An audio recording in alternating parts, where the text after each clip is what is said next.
You're listening to Beyond the Endpoint, a podcast from the Duke Clinical Research Institute. In this series, we're demystifying clinical research and answering your pressing questions about health and healthcare. You can find our full episodes at dcri.org/BTE.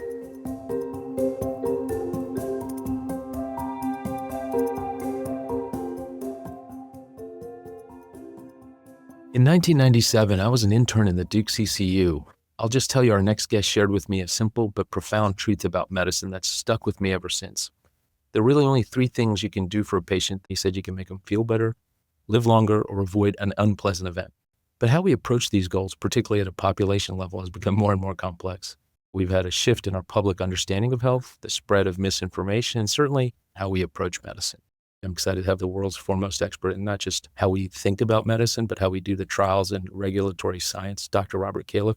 He's going to join us to explore how we navigate these challenges while continuing to improve how we deliver on helping our patients feel better and live longer. I'm Dr. Manesh Patel. I'm the chief of the Division of Cardiology and Clinical Pharmacology here at Duke and a member of the Duke Clinical Research Institute. I'm joined today by my co-host and fellow DCRI member, Dr. Emily O'Brien, an associate professor of population health sciences and neurology at Duke. Hey, thanks, Manesh. I'm excited to welcome Dr. Califf to our podcast today. Rob's a cardiologist and founding director of the Duke Clinical Research Institute. He served as the commissioner of the U.S. FDA not once, but twice, from 2016 to 2017, and again from 2022 to this year. Since completing his most recent stint at the FDA, we're excited to welcome Dr. Califf back to Duke at the School of Medicine in the DCRI as an instructor of medicine. He's a leader in the field of medical research and regulatory science. He's widely recognized for his contributions to clinical research, cardiovascular medicine, and healthcare quality in the United States. Rob's from a small town in rural South Carolina. Rob, welcome to Beyond the Endpoint. Thanks, Ellen. Good to be here. One of the things people don't talk a lot about, we didn't put in your CV, was that you actually won a basketball state championship in South Carolina. Tell us a little bit about what that was like. I didn't win it, but I was captain of the team in 1969. That was a long time ago.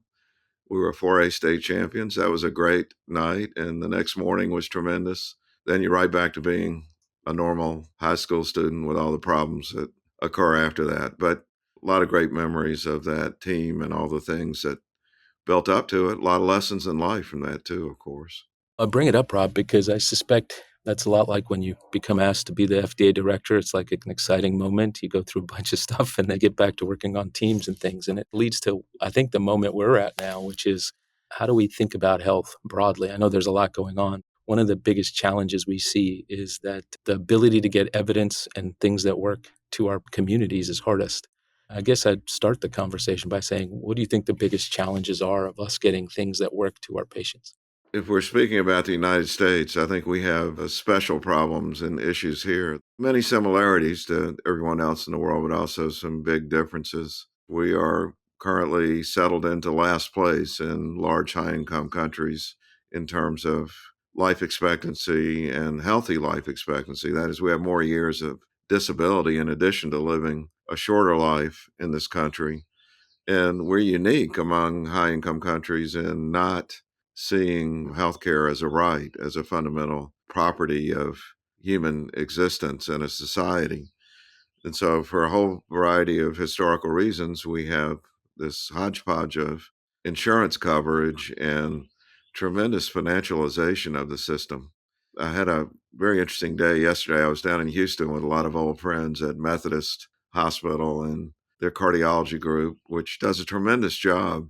You go to that complex in Houston, you've got 52 institutions, mostly completely devoted to high-tech healthcare, MD Anderson and 3 medical schools, and it goes on and on.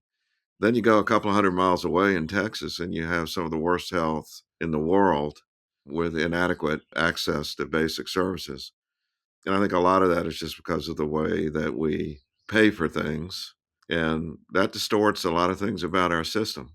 Now, if the goal of the system is to provide excellent care for the wealthy and well-to-do, we are doing a great job of that.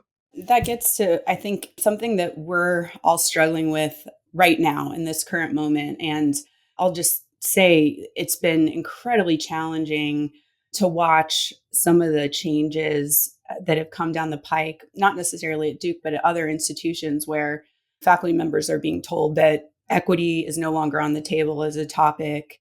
I'll just be candid. I think you feel this too. It's a pretty depressing time for public health, given that I think we were just starting to make some pretty good strides into recognizing some of the disparities that you're talking about. How do we get back there? Can we get back there to a point where people really appreciate how where you live and who your parents are has such an influence on your health and life expectancy? What do you think it'll take to get back?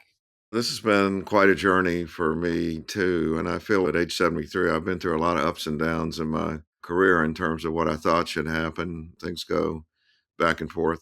Also, I think it's important to point out that acting like something doesn't exist or pretending it doesn't exist doesn't make it go away.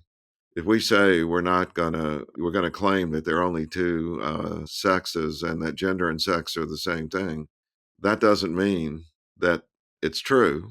And all the issues are still going to be there whenever open discussion of issues comes back into play.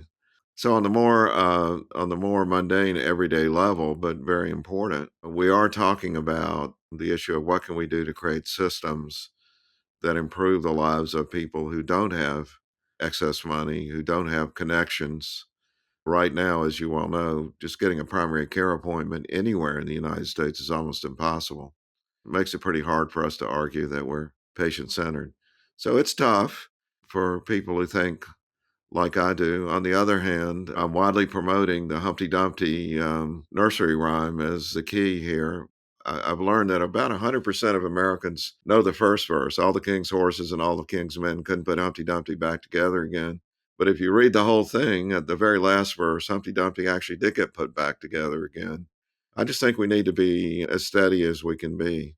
Now, Emily, you raised another point just to be very direct about it. I think we also have to be smart because people like Manesh, who are leading institutions, may want to, let's say, protest or act like there are no pronouncements from the government. But he's got a whole bunch of employees who will have their funding cut off if he says or does certain things. So we have to be smart in how we're going to deal with this.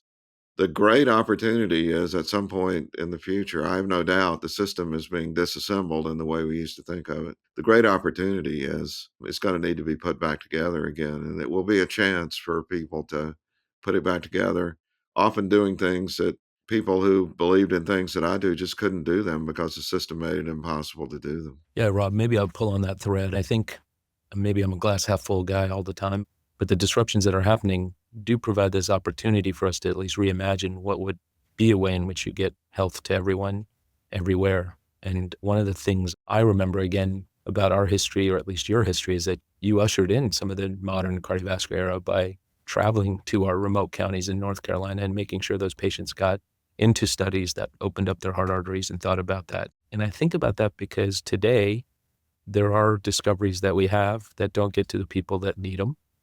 How do you see that potentially being put back together in your Humpty Dumpty analogy? I mean, this should be a glorious time for what we call clinical research. A lot of it looks eerily similar, and I'm not the first person to say this, to what happens at the checkout counter at the grocery store.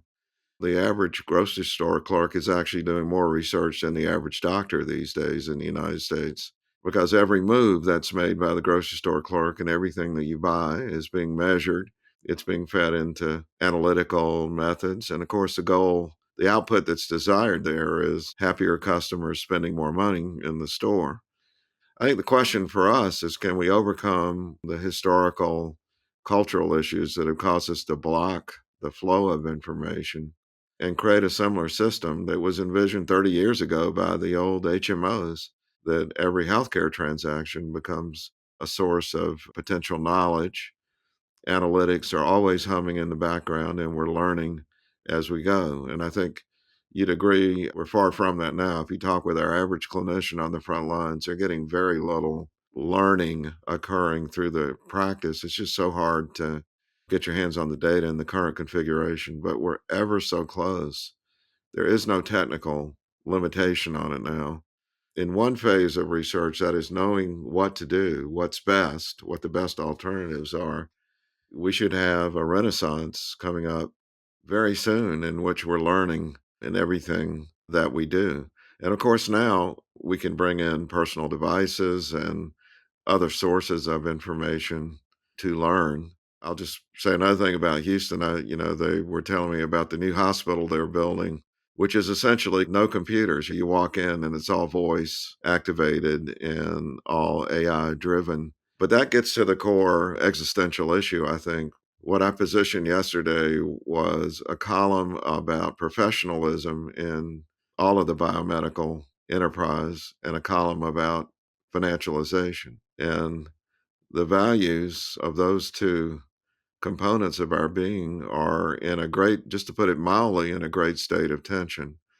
My thesis right now is that financialization is dominating over professionalism. I think this is the source of so many people having what's called moral injury when they practice medicine. I think it's less a technical issue now, more a matter of whether we carry the day in terms of what the purpose of all this is. Is it to generate profits for the systems that employ us? Yes, of course, you have to make money. I feel like it's foolish to say, well, it's not about that. Of course it is, but we got to balance that with continuous learning and standing up for the patients and populations that we serve. This is Beyond the Endpoint, a podcast where we bring personal and expert perspectives on healthcare and clinical research to the casual listener. Stay tuned after the interview for a breakdown with the hosts. They'll talk through key takeaways and what this week's topic means for you.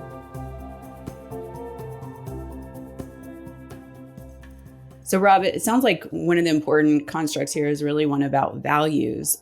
And to me, when you're trying to put a system back together in a way that's more efficient, inevitably you're going to work or need to work with people who have different values than you do. And I remember during the pandemic, Francis Collins used the term fringe epidemiologists to describe some of the folks who may have had non-mainstream views in terms of diverging a bit from public health experts and what they recommended. And, for the first time, I think, at least to this extent, we're seeing that the fringe is now in charge. What do you think this means in terms of what the American public thinks about science and who should really be leading a lot of these efforts? And are there any aspects that you might actually agree with that, yeah, you can appreciate that our outcomes maybe aren't what they could be with the amount of money that we spend, or yeah, lots of areas that we could improve? Are you sympathetic at all with that sort of fringe perspective? And how do you think we can best kind of work together to build things back to where they should be? I'm not a qualified historian, but I've done a lot of reading about the history of American medicine, and these kinds of issues have always existed. There's always been a battle between the established medical system and people that had different ideas about how things work. And what I'd say is, first of all, because of the advent of social media and the ubiquity of the internet now on people's cell phones, we have to recognize that people are exposed to 24/7 information about their health, much of which is incorrect or just someone's opinion. The amount of time they spend in an established medical encounter, like a clinic visit, is tiny compared to the onslaught of other information. I also do believe that current social media gives advantage to people who are providing misinformation. There are a couple of great quotes that I use all the time now. The first is that truth is a rare and expensive type of information. If you think about it, if you're going to tell a lie on the internet, you can just make it up and do it. If you're going to tell the truth, you have an obligation to do the research and see that you have the evidence that you can defend because you're advocating that you, as a professional, have a truthful answer. A sub quote on that is that truth is behind the paywall, lies are free. And this is really having a big impact, I believe, on people's everyday behavior, which then feeds into these differences in health status that we see in the US compared with other countries. Now, just confronting people who are not in the mainstream, I think we've learned has not been a very productive approach. There has to be an alternative, which is giving a lot of airtime to the truth in a way that the medical establishment just hasn't done. Used to be we could count on the fact that people would come see Dr. Patel in his clinic and whatever he said they would believe. Of course, it was never completely that way, but now it's much more. People are listening to other sources who may give very divergent views. Right now, we're dealing with the cod liver oil for measles, which, that's something that we have to provide counter information that's convincing to people. One other thing I want to mention that Francis Collins has been very clear about, and if you read his latest book, it's in there. I think there has been a mistake of people who have advanced degrees and are on a platform of being established medical experts. When they're talking about what they're expert in, then I think they have every right to do that. And I think it's important that they do so. But very often they veer into the opinion space, but don't acknowledge that their opinion may not be any better than anyone else's if it's not an area in which they're an expert. The one I love to pick on is the Nobel Prize winners. I don't know why on earth we think someone who's an expert in subcellular mechanisms should be an expert on how to deliver healthcare. They're just different things, but yet we sort of traditionally have treated them as if they're experts. The problem is a second-rate software engineer can scrape the internet and now show that where the experts are just flat out wrong very often in their opinions as the evidence comes in. So demarcating where there's real expertise and where there's real fact and knowledge versus where it's opinion, is going to be a critical part of the future. Rob, some of the things you just mentioned are strike close to home. Obviously, this is a rich discussion. One of the things you used to say in a great slide I remember was, in God we trust, all others must have data. And now there's so much data, gets to this point that anyone can scrub the internet and find the data and say, well, this is contrary to expert opinion and things like that. 30% of all data is health data and growing, yet 3% of it's maybe estimated to be used for health. So in this world where we're trying to figure out what true expertise is, one of the things I wanted to get back to is how do we train those physicians, scientists, people who are supposed to take care of patients, the clinicians, who are trying to engage in a conversation where there's a lot of push and pull. How does that expertise get communicated, I guess, is another question that we wonder about. I wish I had to answer that, but this is something that we've really got to work on. First of all, I wouldn't expect a busy clinician to be deeply engrossed in trying to figure out the best method for getting to the answer in a clinical study.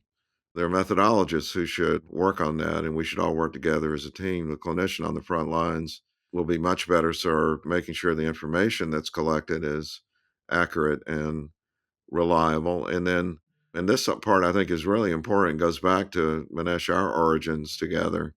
Those clinicians on the front line should be the first to hear about the results and should argue about them. What does it mean? How do you interpret those results? The methodologic experts should have to explain how they came to the conclusions they did, and it should be discussed. But then, as it's transmitted to patients, we all know that patients and the public in general, there's a wide spectrum of literacy and numeracy. A very high proportion of people are either children or have depression or dementia, all these things. So every interaction, in some sense, needs to be tailored and that clinical or in the public health practice environment to what the audience is prepared to hear. I will never forget doing this intensive study of end of life decision making where well over half of people said, please don't bother me giving me all the facts about what I can expect. Just tell me what you think I should do. You're the clinical expert.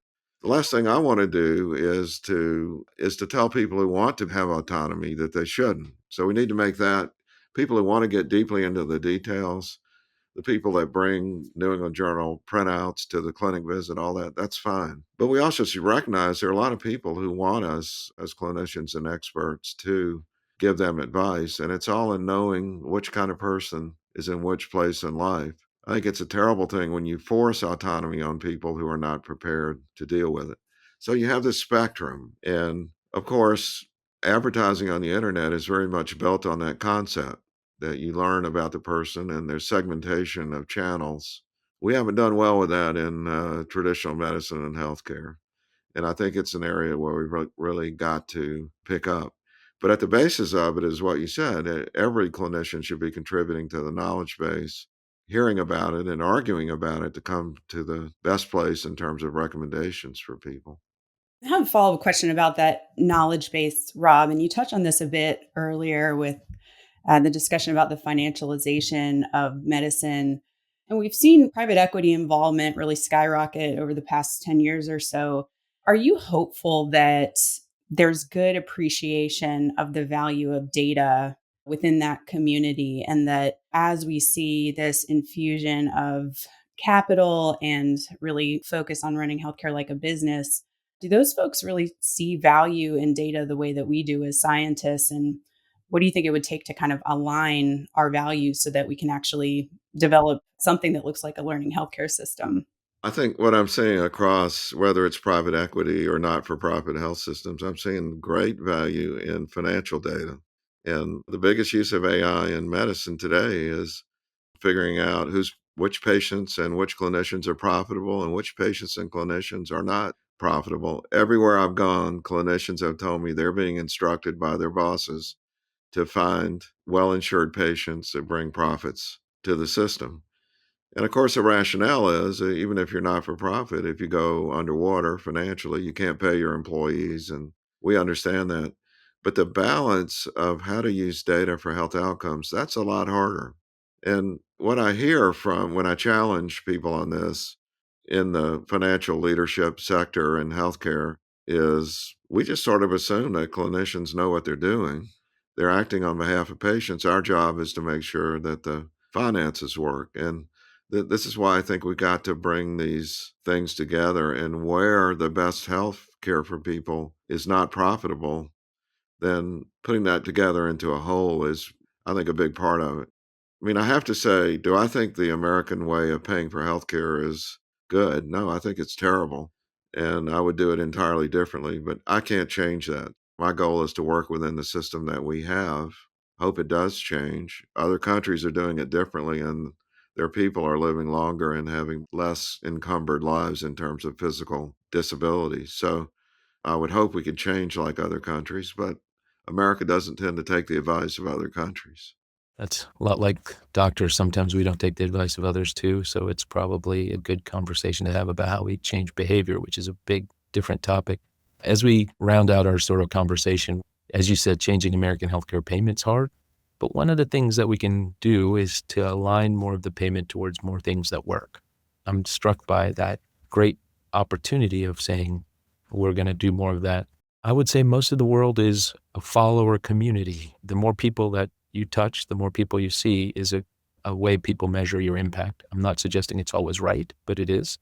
Health systems think about that. We could think about that and how many people in our state or in our country actually have access to healthcare. Are there thoughts you have on not changing the payment, but democratizing access to care with data and some of the advances we have? Because I do think there's an opportunity if you can align that, I'll call it information and technological disruption to make, I'll go back to your hospital where you don't have a computer. That would make a lot of people happy because you could walk around and see and talk to patients more and not have to be on a computer. But that data lives somewhere and you should be able to think about how to improve that care. But that could also go to those that have the least access in the communities that don't have hospitals or don't have primary care doctors. How do you see that? I'll say sort of looking in the future, is there a way that we make our country healthier by using some of this technology for good? Let me approach that from two angles, if you will. And part of this is at least my new thinking that people like you probably had a long time ago as you thought about the problem. First of all, no question for me, the comfort zone of medical practice is where you have the evidence and your recommendation or your action if you're in an inpatient setting where the patient may not have as much autonomy if they're on a ventilator or something, but where your decision is based on high quality evidence. You know it's the right thing to do. The person's likely to live longer or feel better if you take that action. One of the great things now about us in cardiology is for the basic things that are leading to this shortened life expectancy in the US. I was reminded of this in Houston. There are three things which are not cardiology: drug overdose and suicide in one bucket, alcohol, and of course, gun violence. It's a whole other issue what to deal with those things. But that's about half of the difference in life expectancy, those three things between US and other high income countries. The other half is mostly cardiometabolic stuff. But the beauty is we have high quality evidence now and generic medicines, except for the anti-obesity medicines, for every component of what's causing the problem. So it can be delivered at a very low cost. but we're not doing a good job of that. So now let's talk about the structure for a second. It's getting more and more fascinating, I think. If we divided the world of practice into specialty care, what I saw in Houston and much of what goes on at Duke, primary care, that is, healthcare professionals delivering services as evidence based as possible, and then public health practice, you got those three elements. Years ago, I would have said, well, health systems should just do it all because they get paid well, they have the personnel, et cetera. But if we look at our demographics right now, specialists are going to be super over busy no matter what for the next 30 years. We're not going to produce enough primary care doctors. There's no possible way to do it. And if we look at the average primary care doc today, they're being treated, I think, very unfairly, being told to do things they can't possibly do in the time they have with unrealistic expectations. And you're seeing this in the moral injury and the turnover rate. And our public health system is in shambles, which gets to the point that Emily was making before. I think the big change now is to ask the question, what would happen if we said, for the things that the public health system should deliver, and let's just stick to health, the totality of social determinants when you get into education and income equality and all that, that's really interesting and important and part of this. But if we just stick with the biomedical part of it, you got vaccinations and very simple things that can be done to control those risk factors from childhood all the way up. You don't need a doctor or even a nurse practitioner for a lot of it. You'd like to have oversight by qualified professionals of the system. But this could be delivered now that we have the super AI evolving very quickly. It could be delivered in the neighborhood level by people who are getting paid a lot less, but still would have really great jobs doing the personal part of this. But those basic public health things can hum in the background, and then primary care, when people have problems, they can deal with that, much like they do now. But burdening them with all the vaccinations, all of the primary prevention, there was research in Duke primary care years ago that showed that's not even possible. It would take 20 hours a day just to do the checklist of prevention with the current panels. I'm optimistic that we're going to come up with a different way of doing things that could deliver the goods. We've seen a ton of growth in our faculty interest in implementation science at the DCRI over the past 10 years, which I think really reflects a shift in thinking, at least, to population level, from how can we figure out some new therapy that kind of addresses a need that's already being well addressed by what's already out there, to how can we use what we have? How can we think about the simple things and doing those better and making sure that we get them to people who need them and who may not have access right now. I think there's a lot of energy around this and excitement about learning more about what works there. Yeah, I'll just say, Rob, I'm glad we're ending on this because I think it is the right direction to go, I'll say, in that I think there's a big opportunity in that last mile of healthcare that can be much closer to the communities. It doesn't have to always be tied to what we traditionally think of as clinicians to improve health. So I think that's an opportunity. And I think the secret sauce would be how we tie that back to our own practice and our own clinical system. So like any disruption, it's not the disruption, it's how you put Humpty Dumpty back together, back to your story of how do you get the pieces that were once what we're used to in a new configuration that gets people help. Well, I just wanted to thank you, Rob, again for joining us. It's been an exciting conversation. As always, informative, and certainly, hopefully for our listeners, really a sense of what it takes to help us with our healthcare. Well, Manesh, no pressure, but you're about to be president of the American Heart Association, which has a chapter in every county in the U.S. So I know the AHA will be a key part of what needs to happen to get us out of this cardiometabolic stew that we're currently in this country. So look forward to working with you. I look forward to working with you and others. We have 16 or 18 months before the official year starts, but I'm sure we'll be working harder. One of the things I got to work with them was their impact goal statement, which ends with the statement that the greatest discoveries in health must reach everyone where they are. And I'll just say that's our opportunity.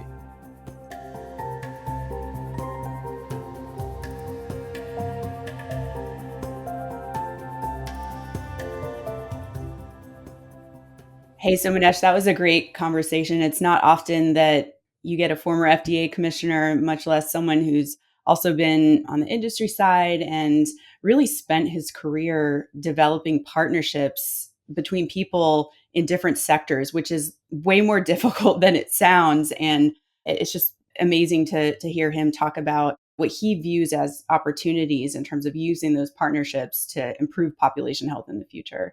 Yeah, I hope our listeners, no matter which side of the aisle or how they see the world, they hope they got a sense from Rob Califf is just how much he cares about the health of our country. A lot of these people on both sides of the aisle politically, but those in government can do so many other things. So, I just thank him for his service in our health and the work to do it. And I hope people got a sense of just how much work it takes to make our country healthier. And I'll just end by saying my takeaways were just how much he and our country can do to improve the health of our community, working together, which I think is really what we're going to need to do. So thank you all for joining us on this episode of Beyond the Endpoint with Dr. Robert Califf. We want to hear what you're thinking about and your reflections from this episode. As always, reach out to us and give us your thoughts on topics and recommendations at beyondtheendpoint@duke.edu. This has been Beyond the Endpoint. Resources related to this episode are available on dcri.org/BTE. If you have any burning questions about clinical research or healthcare, drop us a line at beyondtheendpoint@duke.edu. We'd love to address your questions in a future episode.